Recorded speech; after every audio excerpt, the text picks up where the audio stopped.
मग इथे आपली एकदम चटपटीत अशी पापडाची चटणी बनवून तयार आहे। वरून बारीक चिरलेला कांदा घालून घेऊया, टोमॅटो, भरपूर अशी बारीक चिरलेली कोथिंबीर आणि बारीक शेव।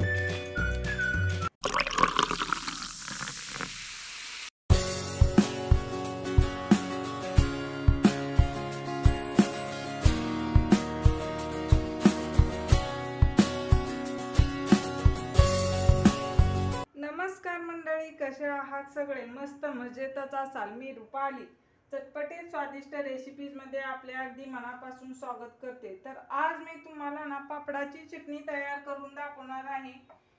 ही चटणी पटकन तयार होते आणि एकदम टेस्टी लागते। त्यासाठी इथे मी हे पापड घेतले आहेत, उडदाचे पापड आहेत। तुम्ही ऐवजी मुगाचेही पापड घेऊ शकता। हे पापड आपल्याला भाजून घ्यायचे आहेत तव्यावरती। ते मी गॅस चालू करून तवाही गरम करून घेतला होता आणि पापड आपल्याला एकदम कडक असे भाजून घ्यायचे आहेत, म्हणजे चटणी एकदम कुरकुरीत अशी तयार होईल। बऱ्याच वेळा काय होते, भाजीला घरामध्ये काय नसते किंवा तोंडी लावण्यासाठी ही काय नसते, तर ही पापडाची चटणी पटकन तयार करून तुम्ही खाऊ शकता। खूप टेस्टी लागते आणि लहान मुलेही ही चटणी खूप आवडीने खातात। आता मी हे पापड आहे ना एकदम कडक भाजून घेते। पापड न तळता असे भाजूनच घ्यायचे आहेत। तर इथे आपले पापड भाजून तयार आहे। ते पहा, मस्त एकदम कुरकुरीत असे पापड भाजले आहेत। आता मी हे पापड काढून घेते आणि अशा प्रकारे सर्व पापड मी भाजून घेते। व्हिडिओत दाखवल्याप्रमाणे इथे मी सर्व पापड भाजून घेतले आहेत। आता आपल्याला या पापडाचा चुरा तयार करून घ्यायचा आहे। हे पहा, एकदम कुरकुरीत असे पापड तयार झाले आहेत।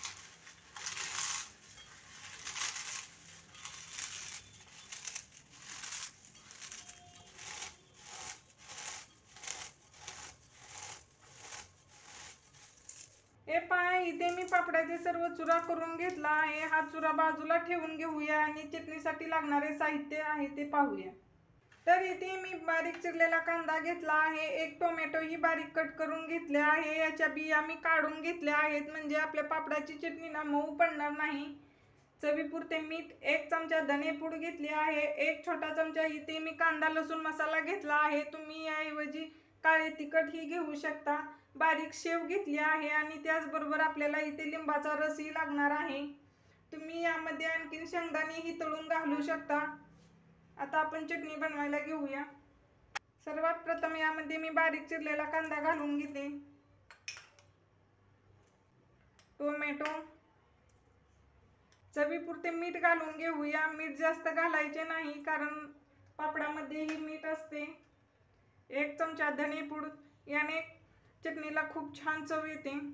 कांदा लसूण मसाला, बारीक शेव घालून घेऊया आणि साहित्यामध्ये कोथिंबीर राहिली होती, कोथिंबीर ही आपल्याला लागणार आहे। तर यातली निम्मी कोथिंबीर मी घालून घेते।